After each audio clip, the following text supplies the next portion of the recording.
আমাকে একজন আওয়ামী লীগের লোকই বলছে যে ঘটনা হলো এটা, যে যারা এখনো ইলেক্টেড হয় নাই, ক্ষমতায় আসে নাই, তারা আমাদের যে টর্চার করতেছে, যদি তারা ক্ষমতায় আসে তাহলে কি হবে? তো আমরা ভাই তাদেরকে ভোট দেবো না। তো আমি জানি না, একটা দিয়ে তো সব বলা যাবে না, এটা বললে আবার অনেকে মন খারাপ করবে যে আমি ডিসিশন দিয়ে দিচ্ছি। ডিসিশন দিচ্ছি না, আগে আমার যে ধারণা ছিল নিজের ভুলটা আমি স্বীকার করতেছি, আমার ওই ধারণা ঠিক ছিল না। এটা ডাকসু প্রমাণ হয়েছে, এটা ডাকসুতে প্রমাণ। ডাকসুতে আরেকটা কারণে হারছে, আমি সেটাও বলি। বললাম না জাতীয় নির্বাচনে প্রভাব পড়ছে, এটা বলে শেষ করি।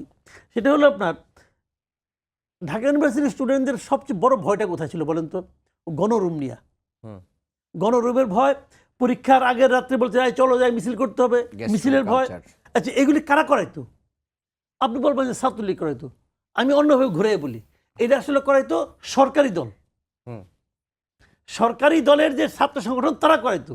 আর বিএনপি বাইরে এমনভাবে বলা বলি শুরু করছে যে তাদের সরকারে আসার এখানে মানে সময়ের উপর নির্ভর করতেছে। ফেব্রুয়ারি মাসটা আসলেই তারা সরকারে, তখন এদের মধ্যে এই ভয়টা ঢুকতে পারে যে আমরা যদি ছাত্র দলকে নিয়ে আসি তাহলে তো আবার সরকারি দল আসবে, তো আমরা ডাকসুদের সরকারি দল চাই না।